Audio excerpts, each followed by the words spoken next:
Retour de la pause pour le second plateau de l'émission Le Monde en 7, toujours avec mes deux invités, Marcel Agbessinou et Komi Mayaba. Nous passons maintenant du côté du Bénin et du Niger. On sait que depuis quelques semaines couvre entre ces deux pays une crise qui prend de plus en plus d'ampleur. Les tensions entre le Bénin et son voisin nigérien viennent de monter d'un cran avec le blocage du fleuve frontalier Niger côté béninois, signant donc une nouvelle crispation entre les deux pays depuis l'arrivée au pouvoir donc à Niamey des militaires en juillet dernier. Les autorités béninoises et nigériennes multiplient ces dernières semaines les accusations mutuelles avec comme point d'achoppement la circulation des biens de part et d'autre de la frontière. Et ce, malgré donc la levée des sanctions de la communauté économique des États de l'Afrique de l'Ouest. Le Niger n'a pas encore ouvert la frontière de son côté. Eh bien, le passage du fleuve Niger est désormais verrouillé côté béninois. Le seul point de passage autorisé est le passage terrestre du pont de Malanville qui est ouvert côté béninois mais fermé du côté du Niger. Le fleuve fait partie des frontières et le Niger dit que ces frontières avec le Bénin sont fermées. Donc, c'est une conséquence. C'est un proche du gouvernement qui a fait cette déclaration. Comme Imayaba, on n'a pas l'impression que ces deux pays ont envie de se comporter comme de grands garçons pour s'asseoir et discuter. Oui, j'ai vécu la situation. J'étais à Malanville il y a cela 2 semaines. Ok. Et c'est ce dont nous parlons. Je dis, quand vous arrivez là-bas, vous voyez ce qui se passe, c'est affreux. C'est affreux à telle enseigne que le peuple nigérien et béninois se regardent en chien défaillant. Qu'est-ce qui se passe? Vous arrivez à la porte, à l'entrée du Niger, côté Malanville, vous allez trouver qu'il y a tout un blocus. Du côté Niger, le Niger n'a pas, à l'heure où nous parlons, n'a pas encore ouvert les frontières du côté du Bénin. Également, le Bénin tente de négocier, ça il faut le dire, tente de négocier pour donner de la calmie, mais il y a toujours ce rancœur-là qui est resté ou qui est gardé au niveau du Niger et du Bénin. Et le Bénin n'a pas fait que ça. Tout le corridor, quand vous prenez toute la ligne qui dépasse, quand vous prenez Malanville-Péné et on appelle un village qui s'appelle, comment on appelle bon, j'oublie un peu le village, on a creusé, on a fait des digues, on a creusé, on a amené des gros cailloux, on a fermé. Et ça, c'est du côté Bénin. C'est le Bénin qui a fait ça. Et donc, jusqu'à ce que cette situation a pris de l'ampleur, tout le long de la frontière Niger-Togo également, c'est fermé.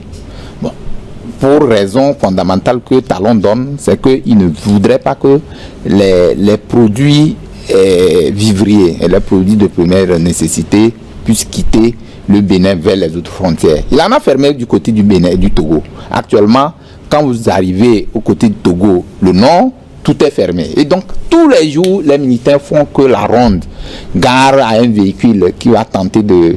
Et on ne fait que faire l'alternance, c'est-à-dire qu'on change régulièrement les policiers qui sont commis et qui suivent la garde ou qui font la garde tous les jours là-bas. Et derrière ces policiers aussi, on a mis certains qui les suivent pour voir qui doit être corrompu ou non. Donc je crois que c'est une situation qui interpelle plus d'un.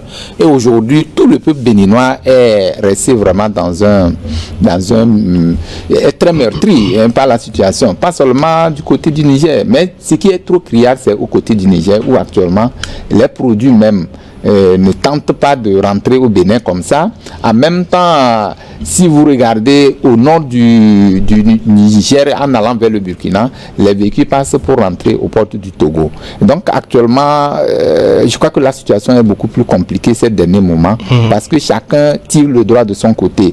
Et quand ça se passe comme ça, je ne sais pas quelle sera la médiation qui, pour résoudre ce problème-là, ce bras de fer tendu, ce bras de fer qui est très tendu au niveau de ces deux pays-là, je pense qu'il serait loin de trouver des dénouements à cette crise-là. D'accord. Ici, alors, on connaît tous la situation. La CEDEAO a levé les sanctions, a demandé qu'il y ait ouverture des frontières. Le problème, c'est que le Bénin a ouvert la frontière de son côté. Côté donc du Niger, cela reste toujours fermé. Et le fleuve, aujourd'hui, le Niger, le Bénin décide de bloquer donc les passages des biens. Le président béninois avait déjà estimé que le trafic sur le fleuve représentait un prix économique, social et politique fort, et cela renchérissait les prix, augmentait les prix des denrées au niveau du Bénin. Donc vous comprenez aujourd'hui que le Bénin durcisse le ton? Oui, le Bénin a l'intérêt, et de même que nos amis du Niger aussi ont l'intérêt à sauvegarder leur intégrité territoriale. Parce que c'est une crise entre les pays de la CEDEAO contre le Niger. Mais est-ce qu'il existe encore des crises avec la CEDEAO? Oui, cette crise est un peu déplacée entre maintenant le Bénin et le Niger. Parce que vous avez eu l'information que moi, lorsque les autorités nigériennes ont déclaré publiquement qu'ils ont eu des informations les plus sûres que le Bénin, les autorités béninoises sont en train d'alimenter et d'entraîner des troupes et des mercenaires peut-être qui sont prêts à déstabiliser le Niger. Donc, ce que le Bénin a refuté. Avec ces informations, c'est un peu très très grave pour deux nations côte à côte qui partagent les mêmes frontières. Donc, si aujourd'hui les autorités nigériennes ont tenu ces propos, c'est parce qu'ils ont probablement eu des informations les plus sûres, des drones, des appareils sophistiqués montrant effectivement qu'il y a des terroristes qu'on est en train d'alimenter du côté du Bénin. Bon, si nous revenons, nous mettons dans notre discussion la fermeture des deux frontières, je peux vous dire que Talon est en train d'éviter, ou bien en train d'éviter de justesse un trafic informel sur du fleuve Niger, parce que les autorités nigériennes refusent d'ouvrir leurs frontières, mais continuent par traficoter. C'est dans les deux sens aussi, hein. Mais il ne faut pas oublier ça. C'est selon les deux sens. Les deux sens, mais c'est eux qui bénéficient plus le fleuve Niger. Il ne passe pas par la frontière de Malanville au niveau de Porto Nouveau. Le pont. Oui, Malanville, c'est dans Porto Nouveau, c'est au sud ici. Mais ils refusent de passer par le port, mais ils utilisent de façon informelle le fleuve. Donc c'est ce que le Bénin refuse, parce que ça, le Bénin perd doublement. Le Bénin perd au niveau de la fermeture de sa frontière, qui est au niveau de Malanville, et il perd également lorsque les marchandises transitent le fleuve Niger.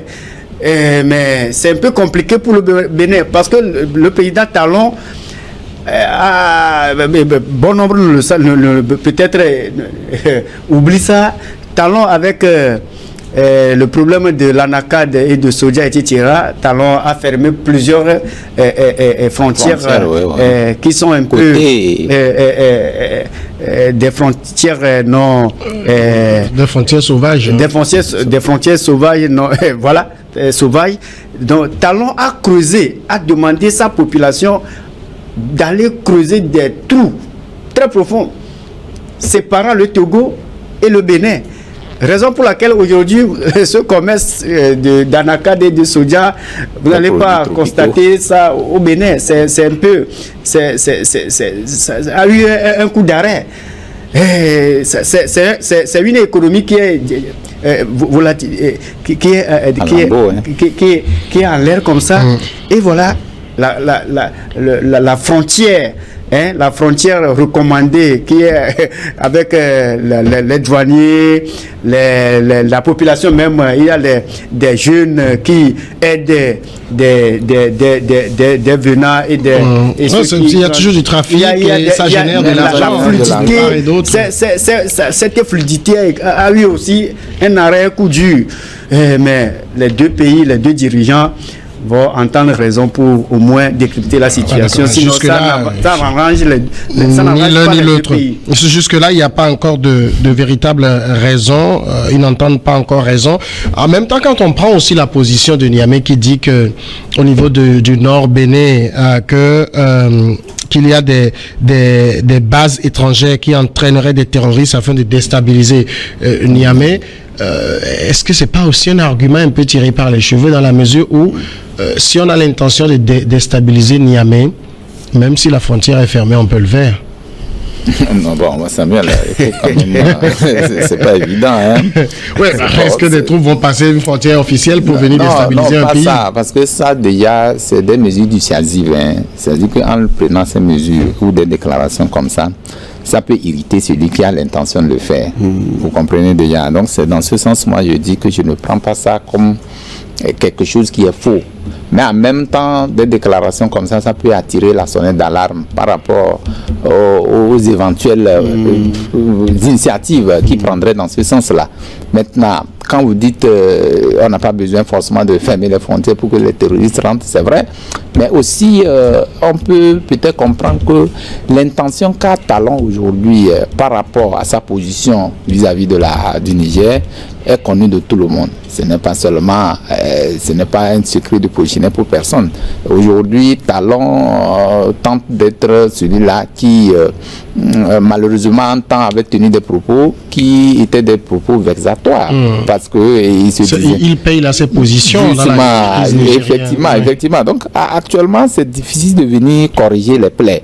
Et quand c'est comme ça, le Niger aussi va garder les séquelles par rapport à ce qui s'est fait. Puisque quand on parle de la CEDEAO et que certains semblent être souples par rapport à la prise de position et que d'aucuns disent non, c'est le respect strict de ces positions de la CEDEAO, puisque Talon aussi l'avait dit en temps qu'il avait donné l'exemple du Togo. Bon, je l'ai suivi où il disait que non, qui ne respecte pas quoi? Que lui, la décision de la CEDEAO doit être respectée. Maintenant, si il est allé à une rencontre internationale de la CEDEAO de la sous-région, qu'on donne des positions qu'il ne respecte pas, et qui ne respecte, ça veut dire que lui, c'est lui qui fait du mal. Ceux qui ne respectent pas, ça veut dire que c'est eux qui sont en train de faire du mal. Donc tout ça là, vous allez comprendre que c'est un monsieur aujourd'hui sur la scène politique béninoise. Je vous dis jour et nuit que les gens pleurent pour que Talon meure. Je vous assure. Ah non, c'est une réalité, je vous dis. C'est-à-dire que le souhait du Béninois aujourd'hui, que Talon un jour. Je vous dis, j'ai fait un peu le tour du Bénin. Non, pas qu'il meure. Beaucoup disent, oui, bon, en fait, de toutes les façons, qu'il parte ou non, de toutes les façons, il n'est plus au pouvoir. Donc, de toutes les façons, qu'il quitte le pouvoir et que le Bénin soit libéré. Comme il a relevé, les produits tropicaux aujourd'hui, je crois que c'est une manne qui profite à beaucoup de Béninois. Allez-y voir aujourd'hui ce qui se passe. Tout a été fermé, les produits sont dans les magasins et quand ces produits sont déversés au Bénin, c'est le prix qu'ils veulent qu'ils donnent. Or, les paysans, les pauvres paysans sont allés se contracter des crédits pour faire des champs. Aujourd'hui, les produits sont là, ne trouvent pas de débouchés. Qu'est-ce qu'il faut faire dans ce cas? Donc, je pense que c'est un problème qui irrite les Béninois et qui, aujourd'hui, n'arrive pas à s'entendre avec le président actuellement. Parce que tous les jours que Dieu fait, il prend des mesures dans ce sens-là. Et actuellement, c'est très coincé au niveau du Bénin parce que les gens peinent. Je vous assure, les gens peinent. Crient au secours. Les Béninois, les Togolais aussi tentent de trouver d'autres moyens pour faire découler les produits au niveau de Togo. C'est vraiment de la course-poursuite. Et quand c'est comme ça, je crois qu'entre deux États, il ne doit pas avoir ces distensions-là pour qu'on puisse permettre à la population. Qu'est-ce qu'on appelle libre circulation des biens et des personnes? Et quand nous ne pouvons pas respecter ça, à quoi bon d'aller signer, de prendre des arrêtés ou de signer des conventions? Je pense que ce n'est pas bien. Le rôle premier de la CEDEAO, c'est quoi? C'est la libre circulation des personnes et des biens. Donc aujourd'hui, quand on ne le respecte pas, on pense que nous sommes dans le conservatisme. Nous allons faire le protectionnisme. C'est vrai, c'est bien, mais est-ce que nous avons les moyens de nous payer? Quand on est aussi un pays de l'interland, qu'on n'a pas de débouché sur la mer, un pays comme le Niger, où j'ai envie de dire, le point le plus rapide, parce qu'on dit que la ligne la plus rapide pour allier un point à un point, c'est la ligne droite. Le plus rapide, c'est vers le Bénin. Est-ce qu'on bombe le torse de cette façon, comme le Niger le fait? Mais le Niger... Parce que passer par le Togo, ça revient plus long et plus cher. Passer par le Nigeria, l'insécurité dans le nord et tout ça. Donc, il n'y a que le Bénin qui est la solution la plus facile. Mais le Bénin, c'est la solution la plus facile. Tout le monde le sait. Les autorités nigériennes, les militaires là, qui incarnent le pays, ils le savent. Mais vous oubliez quelque chose. Talon est en train de s'amuser avec le feu. Talon pensait que c'est Bazoum qui est au pouvoir là-bas. Bazoum n'est plus président du Niger. Ce sont des militaires très organisés qui incarnent maintenant le Niger. Et il faut voir comment un militaire, ce n'est pas un policier, des militaires de rang, des hauts gradés qui ont déstabilisé, qui ont déposé un président Bazoum. Je peux dire que constitutionnellement élu, il a été élu par le peuple et il a été déposé en un rien d'État, Esmilo, par des poutistes qui ne partagent pas sa gouvernance. Et aujourd'hui, ces poutistes ou bien ces militaires, ils se cherchent. Ils cherchent maintenant comment est-ce qu'ils vont encore redonner une bonne image, asseoir les institutions de la République et maintenant avoir des vrais bailleurs de fonds et avec qui ils vont partager au moins les ressources. Les ressources là, gagnant-gagnant, ils vont tisser des accords bilatéraux, des conventions bilatérales et là, les ressources du Niger vont profiter aux Nigériens. C'est ce que ces autorités nigériennes ont en train de faire. Et voilà, soudainement, il y a une CEDEAO qui court derrière des poutistes, que eux ils condamnent et ils veulent rétablir Bazoum. J'en viens. Et ils veulent rétablir Bazoum. Vu leur échec, il y a certains qui ils veulent se baser sur des pays voisins pour voir s'ils vont punir les autorités militaires là-bas. Les autorités militaires se sont organisées. Il ne suffit pas d'être pays frontalier avec telle personne, donc il faut être béni pour ce pays. Non, ils vont au moins chercher d'autres, même si c'est le Burkina, ils vont chercher des alliés au Burkina pour faire transiter leurs marchandises. C'est ce que nous voyons aujourd'hui. Beaucoup de marchandises transitent nos ports. Et beaucoup de marchandises transitent nos ports et avec des camions, tout passe normalement. Mais si Talon est en train de prendre cette crise nigérienne comme si la crise est née chez lui, donc il se trompe. Le Niger aujourd'hui est en train d'écrire une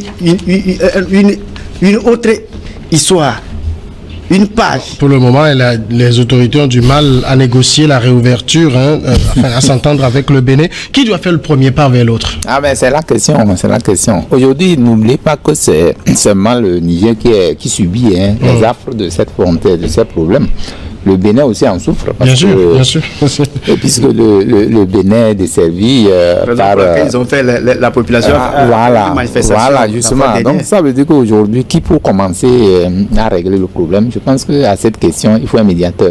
C'est dans ces choses qu'on doit aussi voir la CEDEAO. Mais oui, c'est pas de la médiation. Comme elle ne dit rien, puisque on dit souvent que cette crise-là n'est pas une crise... qui, ma foi... alarmante. Voilà. Mais la CEDEAO est une organisation d'intégration. Ouais, c'est un problème qui se pose est-ce que c'est une crise visuelle? Est-ce qu'un chef d'État, le président Talon, s'est prononcé ouvertement sur cette crise? Non. Bien sûr, il s'est exprimé. Il s'est exprimé, mais pour pas... Longuement, il a fait... Moi, j'ai suivi son interview pendant plus de 10 minutes. Bon, récemment, bien sûr. Il a fait un discours dans ce sens-là. Bon, je pense que si la réponse du berger à la bergère continue dans ce sens-là, je pense qu'il faut forcément trouver d'autres alternatives pour pouvoir juguler la crise. Est-ce que les États africains ne sont pas suffisamment mûrs pour se parler quand il y a des problèmes? Est-ce qu'on a toujours besoin qu'une tierce personne vienne pour faire asseoir des gens qui dirigent des États? C'est pas l'épicerie du coin qu'on on ne parle pas de ça là. Quand je parle de l'intervention d'un médiateur, je ne parle pas de la France ou peut-être non, moi je pense même pas à la France. Mais aussi aujourd'hui, par exemple, le Nigeria à côté, le Togo est juste là, le Burkina est là-bas. On peut peut-être choisir ou peut-être quelqu'un peut se porter volontaire par rapport à ce qui se passe pour dire mais je veux vous écouter. Qu'est-ce qui se passe? Un ou deux présidents peuvent se mettre dans cette danse-là pour voir. Moi, je pense déjà à la CEDEAO, je pense à l'UEMOA. Oui, bon. Il y a même le Conseil de l'Entente. Le Conseil de l'Entente. Mais de toutes les façons... Comment on peut partager autant d'organisations communes et jouer à ça? Non, en fait, c'est une triste réalité. Mais de toutes les façons, ça ne va pas quand même demeurer dans ce sens-là. Je crois qu'il y aura une organisation qui va prendre le problème à bras le corps et chercher à juguler cette crise-là qui fait tant de mal à tous les niveaux. À tous les niveaux, d'accord. On espère bien. On passe maintenant au dernier sujet, c'est le Togo. Le Togo, on évoque la démission du gouvernement Humbo, du gouvernement Dogbe. Humbo, ça fait vieux maintenant. Donc, le premier ministre Victoire Sidéméro Tomega Dogbe et son gouvernement ont démissionné.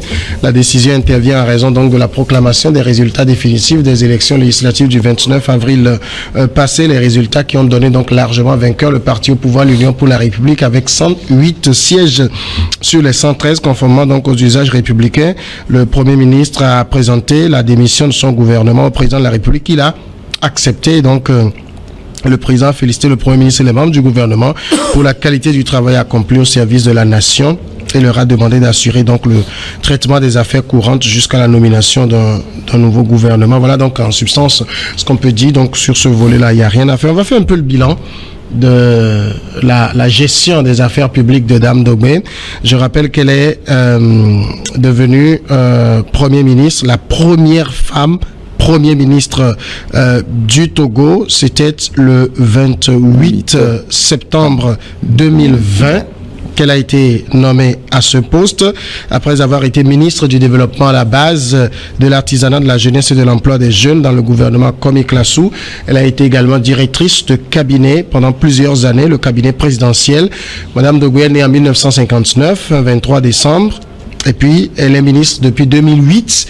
Donc, elle a une bonne longévité au gouvernement. Elle a été ministre dans le gouvernement Hungo, dans le gouvernement Zulu, dans le gouvernement Klassou, avant de devenir elle-même Premier ministre. Marcel Agbestinou, une femme Premier ministre, quand on regarde 4 ans en arrière, est-ce qu'il fallait le faire? Non, d'abord, je tiens à la féliciter. Elle a déjà passé par ce poste.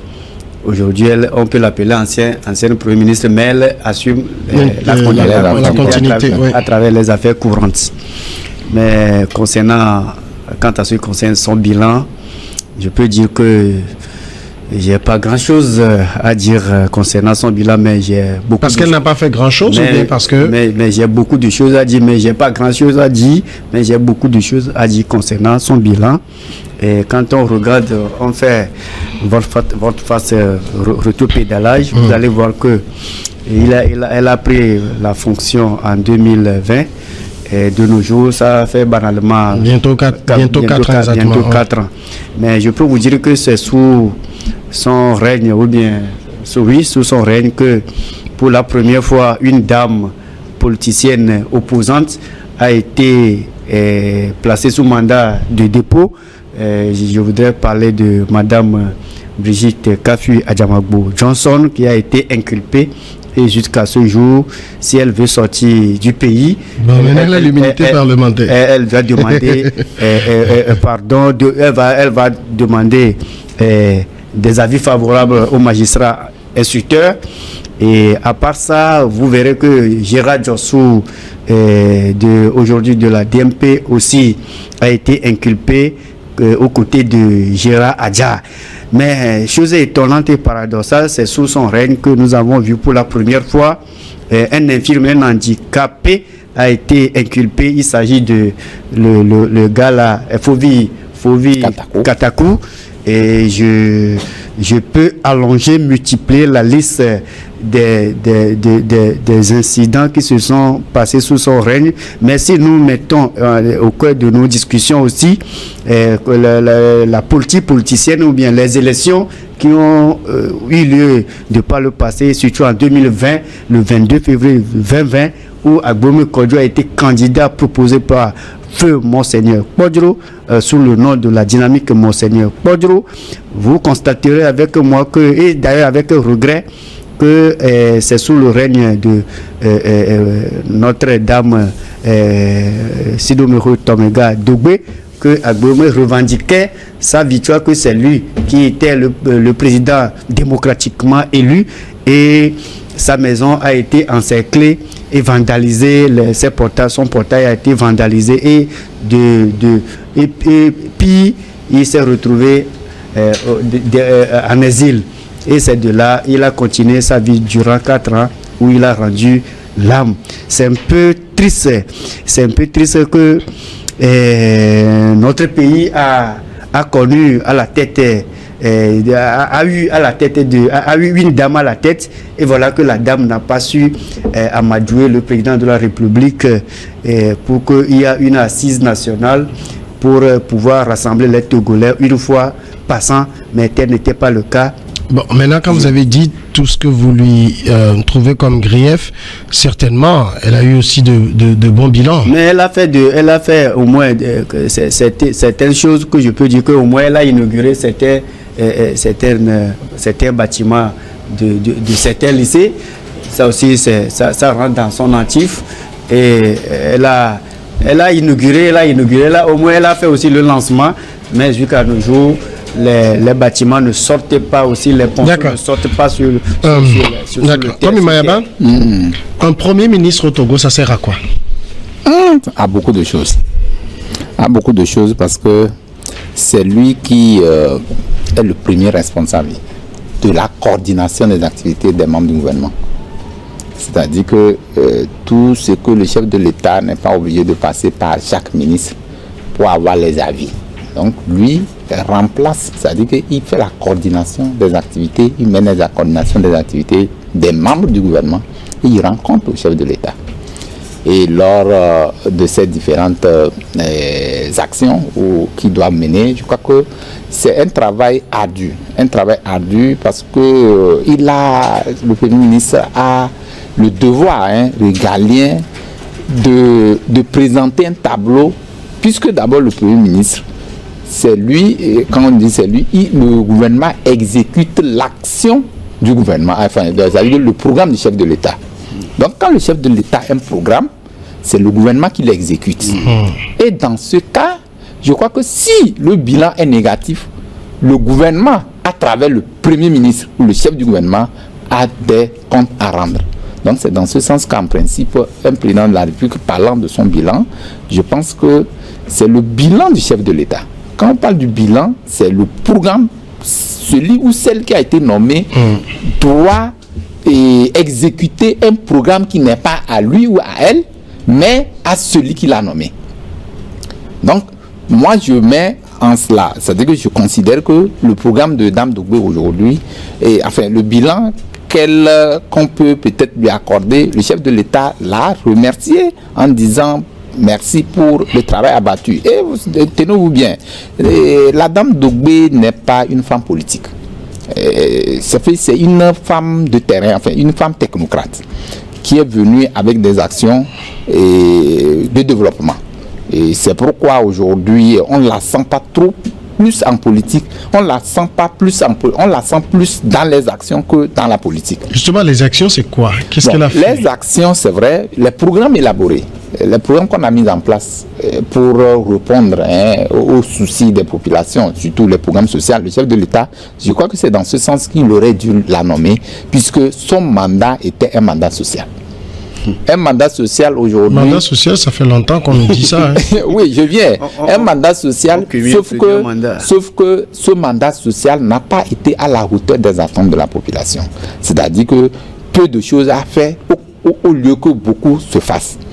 Aujourd'hui, nous sommes là ici en train de voir qu'est-ce qui n'a pas marché, qu'est-ce qui a fait que le peu qui a ou le beaucoup qui devait faire n'a pas été fait. Je crois que c'est des questions comme ça que nous allons nous poser et pour voir, pour donner une note à Dame Dogbe et son gouvernement, c'est dans ce sens qu'on peut aller. Est-ce que quand on parlait du mandat social, ou l'électricité, ou la faim, ou l'eau potable, ou les logements, et tout ça, est-ce que ça a été fait? Est-ce qu'aujourd'hui le Togolais mange 2 repas par jour? Est-ce que le problème de chômage a été réglé? Quand vous prenez par exemple la plateforme, je parle de la comment ils appellent 2025 là, la feuille de route gouvernementale 2025 aujourd'hui. On en change tellement. Voilà, donc la feuille de route gouvernementale, aujourd'hui, on tente de ne pas nous faire montrer, puisque cette feuille de route était axée sur 3 axes. Aujourd'hui, quand vous prenez sur les 3 ensembles, je crois que les gens ne se retrouvent pas véritablement. C'est vrai, il y a quelques brides qu'on peut donner par rapport aux infrastructures routières, mais là encore, il reste à parler parce que quand vous rentrez dans Lomé aujourd'hui, les gens souhaiteraient même que l'état de nos routes devait être qu'elle était avant aujourd'hui, parce que une petite pluie, avec les retenues d'eau que nous avons aujourd'hui, c'est la panique. Parce qu'on ne sait pas à quand ça va déloger les gens dans leur maison. Donc aujourd'hui, les travaux ont été faits et c'est là le rôle important de la corruption ou de la justice qui devait jouer son rôle. Donc aujourd'hui, pour qu'un pays puisse se développer, il faut d'abord les pesanteurs de la justice. C'est-à-dire que la justice doit jouer son rôle. Dans ce sens que quand un marché a été attribué à Tix, doit faire rendre compte ou doit faire un suivi pour qu'on puisse avoir quand même des résultats. Mais quand on n'en est pas là, je crois qu'on va jeter de l'argent. Quelqu'un peut beau avoir l'intention de bien faire, mais au finish, le résultat serait ce que nous sommes en train de penser. Finalement, quand vous prenez Dame Dogbé, à la fin, vous pensez que son bilan était positif, négatif, mitigé? Oui, c'est mitigé, puisque on ne peut pas tout à l'heure lui dire c'est positif ou c'est négatif, c'est mitigé. Alors si pour vous, c'est quoi ce bilan? Il est positif, il est négatif ou mitigé? Malheureusement, je ne suis pas dans le gouvernement et j'ai aucun appareil. Non, c'est l'avis du journaliste. J'en viens. Normalement, il faut un appareil pour quantifier ce qu'il a fait durant les 4 ans. Et il a presque... Un Dogbé-mètre, par exemple. Dogbé, le Premier ministre que je respecte beaucoup, Dogbé. Le bilan, est-ce qu'il y a un bilan? Le bilan, c'est que... Quelle que soit la nature, c'est un bilan. Le bilan, c'est qu'elle a fait au moins bon nombre d'années. Non, elle a fait 4 ans. Moi, le sens, c'est parce que la question que je pose, la prochaine question va me permettre de donner la suite à ça. Vous trouvez que son bilan, quel qu'il a été, il est positif, il est négatif ou il est mitigé? Aux yeux des Togolais, je ne représente pas malheureusement les Togolais, mais ce que je suis dans la masse, ce que j'entends, ce que je vois, aux yeux des Togolais, le bilan du chef de l'État, en passant par Dogbé, c'est un bilan qui n'existe plus. C'est-à-dire parce que les Togolais, négatif, si on prend Madame Dogbé, ça veut dire c'est-à-dire elle a mal implémenté le programme du président de la République. Est-ce qu'un programme, parce qu'on a cumulé... Il y a la feuille de route gouvernementale. On a cumulé... Le PND a été... on a vanté les mérites du PND. À Tchévier, on a vanté les mérites avec fanfare, les sons, tout, les gens dansaient. Mais nous ne nous retrouvons pas dans ce PND. Et maintenant, on a encore brandi d'autres choses. Feuille de route gouvernementale, etc. On a beaucoup de choses, on a déclenché beaucoup de choses jusqu'à ce jour. On ne voit pas la suite. Donc c'est un peu compliqué de dire aujourd'hui qu'il y a un bilan, parce que depuis que ce gouvernement a été mis en place, même les gouvernements qui ont succédé depuis 2005, mais les Togolais ne mangent pas 3 fois par jour. Il n'y a pas la santé, il n'y a même pas des hôpitaux. Les gens crient, les gens meurent sur les plancards, les gens meurent par terre, dans les hôpitaux, dans les centres hospitaliers, etc. Mais il n'y a pas de secours, il n'y a pas de police secours, il n'y a pas d'ambulance sophistiquée pour pouvoir secourir les Togolais. Donc dans ces choses-là, vous attendez quoi de moi? De dire qu'elle a bien fait, donc elle a point sur point, donc je peux dire que elle-même sait qu'elle est en dessous de ce qu'elle devait faire. Maintenant, si vous trouvez que ce bilan est mitigé, parce que Madame le Premier ministre, je veux reprendre un peu les propos de Nicolas Sarkozy qui disait de son Premier ministre, il n'est que le premier de mes ministres. Donc Madame le Premier ministre pilotait un gouvernement, donc elle est comptable du bilan de son gouvernement. Oui. C'est les ministres qui n'ont pas bien travaillé? Non, au fait, c'est dans ce sens que je voulais aborder pour apporter un peu de démenti par rapport à ce que le confrère dit. C'est vrai que nous disons qu'on devait attendre beaucoup de choses de ce gouvernement, mais c'est le regret de ne pas avoir tout. Mais peu a été fait. Ça, il faut reconnaître. Peu a été fait. Parce que quand vous prenez, par exemple, sur le secteur de l'éducation, par exemple, aujourd'hui, celui qu'on a à la tête de ce département a quand même apporté un ouf par rapport à certaines améliorations de conditions de vie et de travail des élèves, des étudiants, et puis, enfin, des élèves, et puis de corps enseignant. C'est pas l'avis de certains enseignants. Je viens. Quand je dis aujourd'hui, il y a un peu la calmie par rapport aux grèves que nous avons assistées. Est-ce qu'il y en a encore? Non, ça c'est parce qu'on a réglé ça par la loi. Justement, c'est justement le travail. Puis est-ce que quand quelqu'un, ce n'est pas qu'on a étouffé quelqu'un, mais par la loi, c'était dit que c'est comme ça que ça doit se faire. Et donc ça, c'est aussi du boulot. Aujourd'hui, nous disons, par exemple, quand vous prenez dans le secteur de la santé, je crois qu'il y a beaucoup de choses à faire également, mais peu a été fait également. Par exemple, les programmes Bézou dont on parle. Vous prenez le programme Bézou, par exemple, aujourd'hui, les femmes enceintes. Oui, les femmes enceintes qui vont à l'hôpital, je crois que les soins ou les consultations sont gratuites. Quand vous prenez dans le cadre... Encore que les structures hospitalières puissent avoir le matériel pour pouvoir répondre. Quand vous prenez, par exemple, le secteur de l'agriculture également, il y a les programmes, comment on les appelle là? Il y en a beaucoup là. Il y en a plein. Il y en a, je ne sais même pas comment commencer. Non, bon, il y a beaucoup, beaucoup qui ont été mis en place. Mais aujourd'hui, parce que l'idée est bonne. Je ne sais pas si c'est les moyens qui manquent pour l'applicabilité de ou la réalisation de ces idées ou comment. Sinon, l'idée est bonne. C'est des programmes très ambitieux, mais malheureusement, je ne sais pas pourquoi est-ce que ça n'a pas marché comme les gens le voudraient. Mais ce que nous disons, globalement, le bilan est mitigé. Quand il est mitigé, c'est parce qu'à un moment donné, il n'y a pas trop de rigueur dans l'action que les ministres devaient faire. Ou du moins, il y a trop de légèreté, il n'y a pas de suivi. Il y a beaucoup de choses qui entrent en jeu dans ce gouvernement-là. Il y a certains qui ne veulent pas respecter parce que, bon, voilà, c'est pas vous que je suis venu. Quand c'est comme ça, ça ne marche pas. Donc, elle n'a pas été une bonne manager? Non, elle n'a pas été une bonne manager. Est-ce que c'est elle? C'est pas forcément elle. Et quand on dit elle, aujourd'hui, c'est que certains ministres, certains ministres ne rendent pas compte directement à la PM. Ils doivent rendre compte au PR parce qu'ils se disent que c'est comme ça. Quand c'est comme ça dans un État, ça ne marche pas.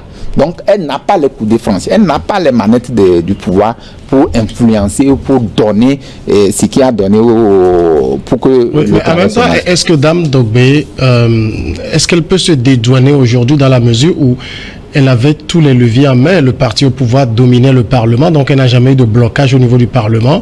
Qu'est-ce qui aurait pu l'empêcher de bien travailler? Là, je l'ai dit, ce n'est pas elle, je parle du parti. Puisque aujourd'hui, celui qui est à la tête du pouvoir, c'est celui-là qui a nommé quelqu'un qui est avec lui. Aujourd'hui, nous n'allons pas départir des actions de Dame Dogbé. C'est pourquoi je dis, ce bilan, c'est un bilan en même temps du président de la République. Parce que de tout ce qui est fait, rendu compte, le chef de l'État l'accepte et d'ailleurs même l'a félicité pour le travail fait. Donc aujourd'hui, si nous allons faire un bilan, c'est un bilan du chef de l'État. D'accord. Et donc dans ce sens-là, je pense que Dame Dogbé ne se va pas tout à l'heure se dire que j'ai la corde au cou du moment où le chef de l'État, c'est les Togolais qui vont analyser. Ce sont les mots de la présidence de la République. Le président de la République a félicité le Premier ministre et les membres du gouvernement pour la qualité du travail accompli au service de la nation. Écoutez, si votre patron vous dit que le travail que vous avez abattu est de qualité, qui êtes-vous pour critiquer ce travail? Tout à fait. Mais ce que moi, le chef de l'État a utilisé cette... c'est une expression d'usage. Cette expression-là pour au moins qualifier Dame Dogbé et toute son équipe. Mais je peux vous dire